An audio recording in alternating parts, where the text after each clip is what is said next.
First off, I want to thank everybody for joining us today. I'm happy to share a little bit about UNIFI. Just some quick background. My name is Dwayne Miller. I'm the CEO and co-founder of UNIFI. I've been in the domain for about 30 years. So I'm a professional engineer. I was involved in the consulting engineering space for about 30 years of my career. Been in tech for the past 10 years, and UNIFI was actually founded from our company and the challenges that we were having as we were migrating to BIM. Also have Virginia Senf here with me.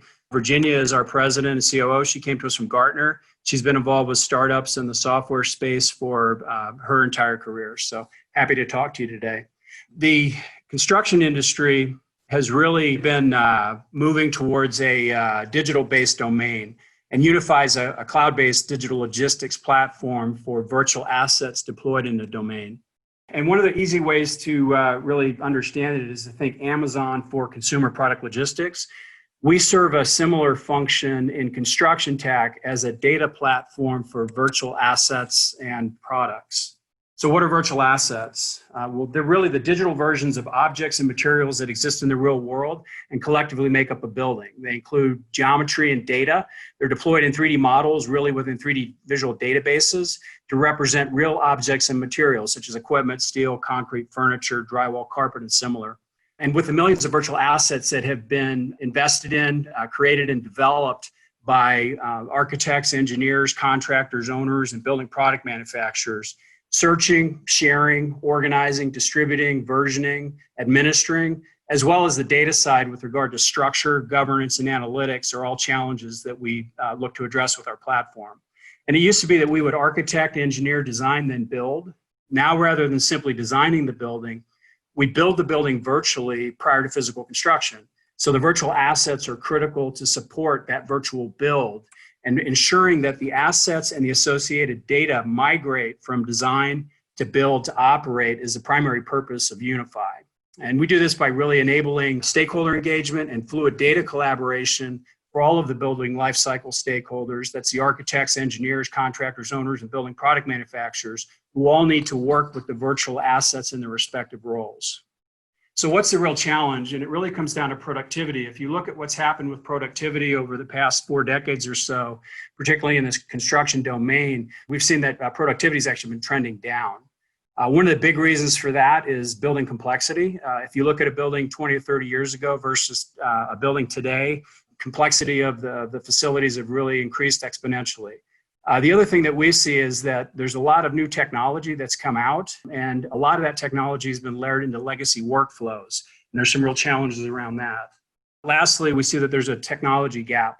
The digital natives, those who are fluent in these complex software platforms, versus all the other stakeholders who also need to engage with the virtual assets in the workflow, it's created some real challenges there as well. So when we talk about the new tech and the legacy challenge, if you look at the way delivery has almost always worked in this domain, there's so much recreation of information that happens in each transition of phase of the building life cycle. So when we go from design to build, the contractor ends up either completely recreating or doing some significant post-processing on whatever they get from the design team. And then when we move into operate, that actually becomes even worse. And it looks like the background image for this, particularly for the operator, is they've got so much data that they've got to call, so much information that they've got to reformat to inform FM. So one of the things that we really look to do with UNIFI is enable that fluid data collaboration with the goal of making sure that as virtual assets migrate through design, build, and operate, that they're being augmented and enriched at each phase as opposed to recreated or requiring heavy post-processing. So it's a really big challenge for the industry. And the other challenge that we really see is the technology gap. So most of our product has been developed around the technical user. Those are the people who work in the modeling environment, are very comfortable with complex software platforms. And then on the left-hand side of the slide, what you have are all the non-technical stakeholders. These could be senior subject matter experts. It could be superintendents on a job site or owner-operators. And as you think about the technology, you really have to think, how do we engage those non-tech stakeholders into BIM workflows and engage them with the virtual assets in a meaningful way? So that brings us to our product. Pro has been our primary workhorse product, and that addresses the tech stakeholders. It's really for the modeler, and it gives them control over their virtual assets or content. Gives them the ability to do data management within their ecosystem and also at the project level. And that's an important thing because a lot of the content that gets developed, they want to be able to reuse, they want to be able to manage it within their ecosystem, then deploy it on projects. Connect is geared towards the non-tech stakeholder. Connect right now is in pre-alpha. It's out with a group of our customers, and it's been in active development for some time now. And it really is geared for those non-technical users so they can start to engage with the virtual assets and also have access to the data. And we'll be going to market with it in 2021, which is one of the reasons why we're talking to you all today. Insight is an analytics add-on, and that's really starting to shine light inside the model, what's going on with the virtual assets at the library level within your ecosystem, what's happening when these objects are deployed. We also have an API driven and geared towards those non-technical stakeholders.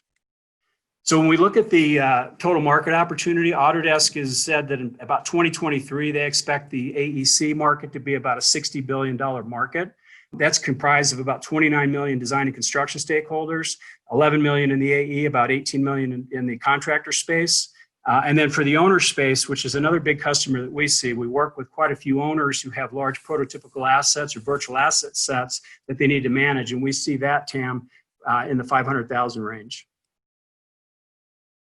So when we talk about UNIFI Pro, right now there's about 700,000 Revit users or Revit licenses in 2020. So we see that 700,000 is kind of the size of the market for 2020. We have currently, we're shooting for 2020 to be at 20,000 licenses with bookings projected at 5 million, ARR around 4. By 2023, that Revit user base is going to grow to 2 million. And then we see ourselves at about 80,000 users, 10.5 million in bookings, and then about 9.5 in ARR. Now, keep in mind, this is only considering the technical users and doesn't really account for those non-technical users that we want to bring in with Connect. And really a lot of what Connect is about is growing our TAM. If you look at the technical user versus the non-technical user, depending on the type of firm it is, but in the AE space, it could be 3 or 2 non-technical stakeholders to every technical user. When you move to construction, you know, we've seen like a 10-to-1 ratio. And on the owner side, it's even greater than that at 20-to-1. So by introducing Connect to the marketplace, we really feel that we've got great opportunity for growth in terms of increasing our TAM and those that can interact with our platform. In the meantime, we've still got a lot of room with our UNIFI Pro customers. So total market opportunity by 2023, we see bookings outlook of about 14 million, 80,000 licenses on the Pro side at about 10.5 million in bookings, 60,000 licenses on the Connect side at about 3.5 million in bookings. Total size of that market is in the 7 million range. Some key metrics on our platform. We've got 107% net revenue retention, over 15,000 licenses, and well over 350 companies that are on the platform. And we also have about 17.1 million assets that are currently under management and ARRs in the 3.1 million range. And that was as of the end of 2019. Current customers that we have, and this is really, you know, our ask for this conversation really is we're looking for 5 million investment. And what we want to do with that is continue to build out our technology, accelerate our Connect and going to market. We work with AE has been our primary focus, but we've been working opportunistically with contractors and with a lot of owner operators and also BPMs. We want to be able to go after the owner segment and the contractor segment and the BPM segment with intentionality. In order to do that, we have to have the marketing resources and we've got to have the sales resources in order to go after those other personas. We understand the personas because we've worked with them in the past and we understand that sales cycle. So between our development acceleration and acceleration to market for Connect and really building out our sales and marketing, that's really where we're looking to utilize investment. So I really appreciate you taking the time to listen to us today. Sorry for the technical glitches. I'll go ahead and finish up here before Shadow pulls out the hook.